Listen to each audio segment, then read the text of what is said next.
FW Taylor के द्वारा दी गई हमारी आखिरी तकनीक है विभेदात्मक पारिश्रमिक प्रणाली, डिफरेंशियल पीस वेज सिस्टम।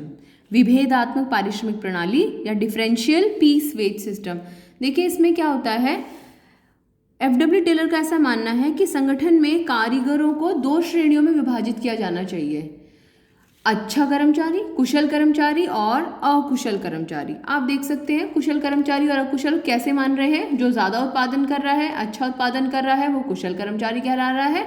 जो कम उत्पादन कर रहा है वो अकुशल कर्मचारी कहला रहा है। और वो ये कहते हैं कि अगर कोई कर्मचारी कुशल है तो उसको पारितोषिक भी ज़्यादा ही मिलना चाहिए, सैलरी भी ज़्यादा ही मिलनी चाहिए। देख रहे हो कितने नोटों की गड्डी रखी है इसके पास में, और इसके पास में बेचारे के पास में कितनी थोड़ी सी नोटों की गड्डी रखी है। तो डिफरेंशियल पीस वेज सिस्टम विभेदात्मक पारिश्रमिक प्रणाली में एफडब्ल्यू टेलर इस आधार पर काम करते हैं कि कारीगरों को दो श्रेणियों में बांटा जाना चाहिए। कौन कौन से? कुशल और अकुशल। कुशल कर्मचारी कौन होता है? जो कि अधिक उत्पादन करता है। अकुशल कर्मचारी कौन होता है? जो कि कम उत्पादन कर रहा है। और अगर वो अधिक उत्पादन कर रहा है तो उसका पारितोषिक भी ज़्यादा होना चाहिए, और अगर वो कम उत्पादन कर रहा है तो उसका पारितोषिक भी कम होना चाहिए। फॉर एग्जाम्पल उसने बोला भाई अगर कुशल है तो इसको 50 रुपये प्रति यूनिट के हिसाब से वेतन दो, ये अकुशल है तो इसे 40 रुपये प्रति यूनिट के हिसाब से वेतन दो। चलिए देखते हैं भाई 50 और 40 कैसे डिसाइड होगा। फॉर एग्जाम्पल, ये एग्जाम्पल आपको याद रखना है, पेपर में कभी भी विभेदात्मक पारिश्रमिक प्रणाली आती है तो आप इसी को एक्सप्लेन करेंगे। अपनी तरफ से ज़्यादा एग्जाम्पल्स बनाने में कई बार टाइम वेस्ट हो जाता है। अब देखिए, यदि 10 यूनिट्स या उससे ज़्यादा बनाई, अगर कुशल कर्मचारी ने 10 यूनिट, या फिर हमें कह सकते हैं कि अगर कर्मचारी ने 10 यूनिट एक दिन में 10 यूनिट या उससे ज़्यादा बनाई तो उसे कुशल कर्मचारी कहा जाएगा। और कुशल कर्मचारी कहा जाएगा तो 50 रुपये प्रति यूनिट के हिसाब से दिया जाएगा। क्या मतलब हुआ, कितना वेतन मिलेगा इसको? 500 रुपये। अब अगर उसने 10 से कम यूनिट बनाई, 10 से कम बनाई, 10 से कम कितनी हो सकती है? 9 हो सकती है। सपोज अगर उसने 9 यूनिट बनाई तो 9 चौक 36, इसे 360 रुपये मिलेंगे, इसे 500 मिलेंगे, इसे 360। एक ही यूनिट की वजह से वो अलग अलग सीढ़ियों पर चले गए। तो इसलिए क्या करेगा, अकुशल कर्मचारी भी मोटिवेटेड होगा, ये भी अभिप्रेरित होगा कि ये भी कुशल कर्मचारी के जैसा बन जाए और एक दिन में कम से कम कितनी यूनिट बनाने का प्रयास करेगा वो? 10 यूनिट। तो कम से कम 10 यूनिट तक का टारगेट अचीव करने की कोशिश तो वो करेगा ही करेगा। अच्छा चलिए हम देखते हैं, यहाँ पर 2 एग्जाम्पल लिए हमने, धोनी और कोहली। पता नहीं आपको कौन ज़्यादा पसंद है, मैंने तो ऐसे एग्जाम्पल ले लिया। धोनी को मैंने तो कुशल कर्मचारी में डाल दिया, कोहली को अकुशल कर्मचारी में डाल दिया। वैसे तो दोनों ही कुशल हैं, एग्जाम्पल ले लिया ऐसे ही। चलो धोनी ने कितनी यूनिट बनाई? धोनी ने बना दी 11 यूनिट। 11 यूनिट, 10 का आंकड़ा पार कर गया, 10 का आंकड़ा पार कर गया तो क्या रेट होगा इसका? 50 रुपये के हिसाब से। कोहली ने कितनी बनाई? 9 यूनिट बनाई, 10 का आंकड़ा पार नहीं कर पाया, इसलिए इसकी जो दर है वो 40 रुपये रह गई। 11 यूनिट बनाई 50 रुपये के हिसाब से, धोनी को कितने पैसे मिलेंगे? 550 करोड़ रुपए। और यहाँ पर कोहली को 40 रुपये के हिसाब से 360 करोड़ रुपए। किसकी कमाई ज़्यादा है? धोनी की। कोहली किसके जैसा बनने की कोशिश करेगा? धोनी के जैसा बनने की कोशिश करेगा। इसलिए एफडब्ल्यू टेलर का ऐसा मानना है कि एक संगठन में कुशल और अकुशल कर्मचारी को एक दूसरे से अलग करना चाहिए। ऐसा करने से, और एक दूसरे से अलग करने का सबसे सही तरीका है कि उनके वेतन में बदलाव करो। वेतन में बदलाव कैसे? अगर 10 यूनिट या उससे ज़्यादा बना रहा है तो 50 रुपये के हिसाब से, 10 यूनिट से कम बना पा रहा है तो 40 रुपये के हिसाब से।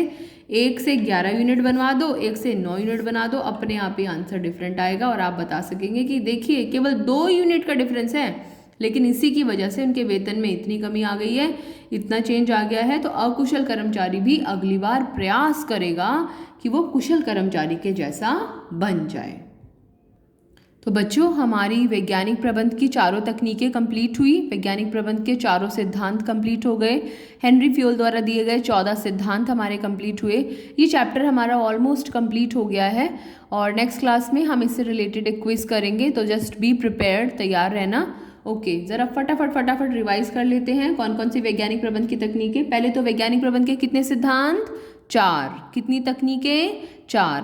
पहली तकनीक क्रियात्मक विशिष्टीकरण। क्रियात्मक विशिष्टीकरण में कारखाने को 2 भागों में विभाजित किया, नियोजन विभाग और निष्पादन विभाग। नियोजन विभाग में 4 फोरमैन, निष्पादन विभाग में 4 फोरमैन, सारे मिलके कर्मचारी को आदेश निर्देश देते हैं। कौन से सिद्धांत का उल्लंघन? हेनरी फ्योल के आदेश की एकता के सिद्धांत का उल्लंघन। दूसरी तकनीक प्रमापीकरण और सरलीकरण। प्रमापीकरण का मतलब हर व्यवसायिक क्रिया के लिए प्रमाप निर्धारित करना। प्रमाप किस किस चीज़ के लिए हो सकता है? प्रक्रिया, कच्चा माल, समय, उत्पाद, मशीन या कार्य पद्धति। और प्रमापीकरण का उद्देश्य है ताकि वस्तु की क्वालिटी बनी रहे, एक प्रोडक्ट को दूसरे प्रोडक्ट से आसानी से बदला जा सके और व्यक्तियों और मशीनों के लिए भी हम निष्पादन मानक निर्धारित कर सकें। सरलीकरण, चीज़ों को सरल बनाना। सरल बनाने के लिए व्यर्थ की किस्मों, आकार और आयामों को ख़त्म करना। 1.2, 1.3, 1.4 के शू साइज़ नहीं बनाना, 1, 2, 3, 4 के शू साइज़ बनाना। पैकेट्स बनाने हैं तो 500 ग्राम का बना दिया, 100 ग्राम का बना दिया, 1 किलो का बना दिया, लेकिन ऐसा नहीं है कि 50 ग्राम का बनाया, 70 ग्राम का बनाया।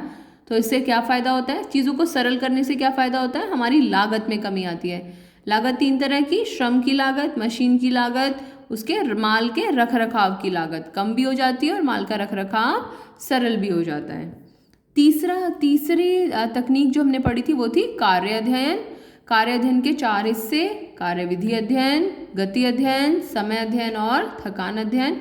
कार्य करने की सर्वश्रेष्ठ विधि, अनावश्यक अनुपयोगी मुद्राओं को हटाना, काम करने में कितना समय लगेगा ये पता लगाना और विश्राम का अंतराल और उसकी बारंबारता का पता लगाना। और लास्ट हमारा धोनी कोहली एग्जाम्पल, विभेदात्मक पारिश्रमिक प्रणाली। 2 तरह के कर्मचारी, कुशल और अकुशल, दोनों को एक दूसरे से अंतर्भेद करो। किस आधार पर? पारितोषिक के आधार पर। अच्छा काम करे ज़्यादा पारितोषिक दो, कम काम करे तो कम पारितोषिक दो। 10 यूनिट या उससे ज़्यादा बनाता है तो 50 के हिसाब से, 10 से कम बनाता है तो 40 के हिसाब से, ताकि हर कोहली धोनी बनने की कोशिश करे। ओके, नोट कर लेना वीडियो को पॉज करके सारी information and be prepared for the quiz in the next class. Thank you.